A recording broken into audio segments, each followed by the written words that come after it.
Hi, this is Jordan Stevens and Salase Dumenu. We are doing our presentation on linear regression and logistic regression. So we're first going to start off and label our datasets used in SASjump to kind of run through how to use these models in SASjump. First, we're going to go through our linear model. We used the body fat dataset to show a linear regression. And then for a categorical model or logistic regression, we used the detergent dataset.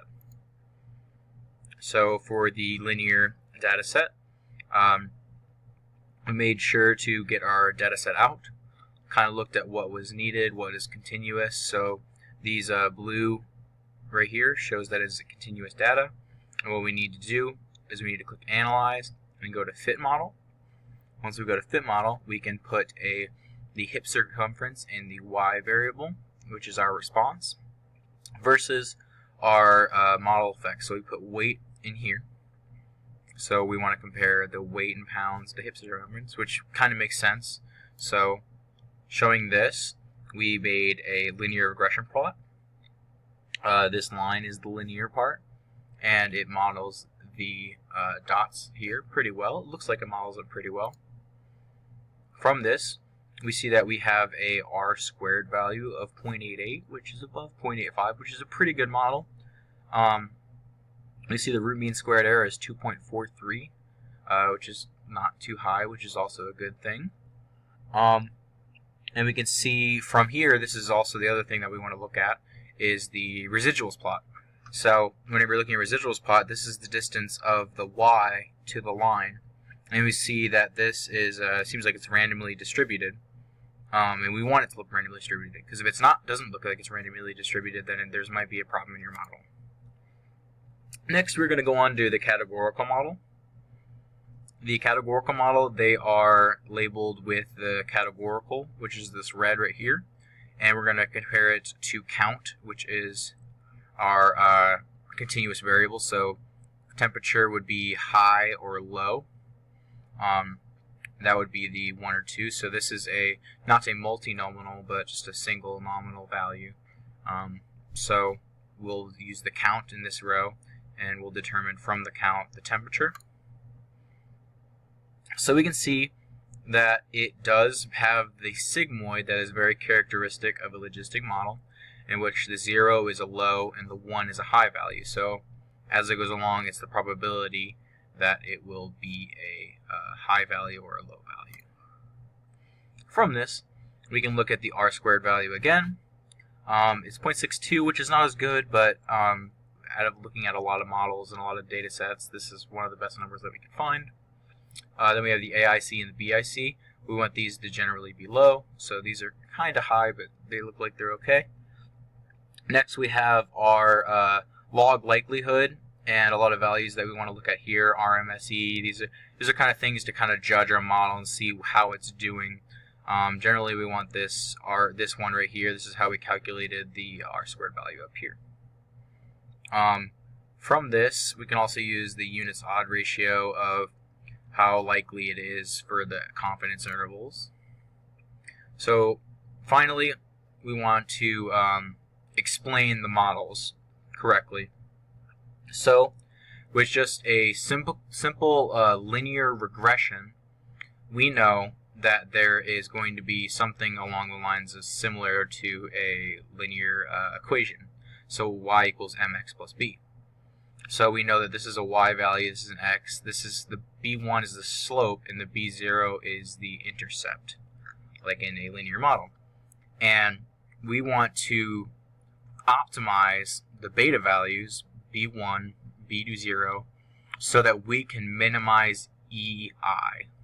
Now EI can be explained with the residuals right here in this slide earlier from the linear SASjump model. So what the EI symbolizes is that this is the linear line, and this is the y value, and the distance from this value to the line is that EI variable. It's your error from your point to the actual linear line. So we want to minimize the distance from each one of all of these dots to the line so that our root mean squared error is the least.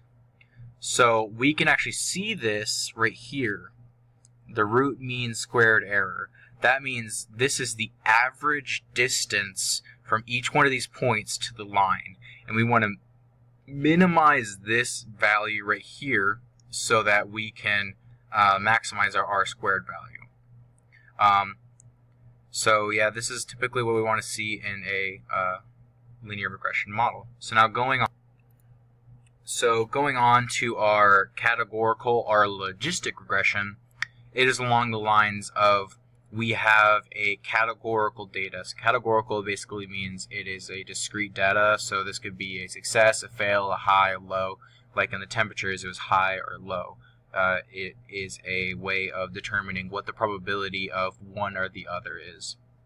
We typically use this equation right here to try and figure out what the optimize the beta values right here so that this x value right here will symbolize the right response that we need here.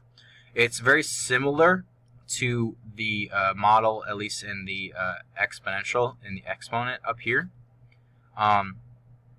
And we have typically used this exponent because we want it to symbolize a sigmoid, which is what I was talking about earlier with the graph. And we want to typically make sure that this is optimized. Now, going into our final part of what is a multinomial and what is a multiple regression. Now, a multiple regression in linear regression models is adding another x value with another beta value. So it would be x times beta 2 plus x times beta 1 plus beta 0. It's adding another variable so that we can try to use two x variables to try and figure out a e variable in the beta value so that we can minimize this e value so that it equals y. Now this can be done for the logistic regression too, in that we can add a plus beta 2 times x2, so we'd put x1 here, and it would be all in the same exponent. Now, the difference between a multiple regression and a multinomial problem is that multinomial is strictly just to logistics regression, and basically it means that it could have more than just two values. So for temperature, we could say it could be high, medium, and low. There's three values, there's more than two, so that would be multinomial regression. Now the way to do this would be to add another e value right here. So instead of doing beta 2 times x2, it would be plus e to the beta 0 for that variable plus beta 1 for that variable. So it's multinomial. And that is in conclusion. So have a great day.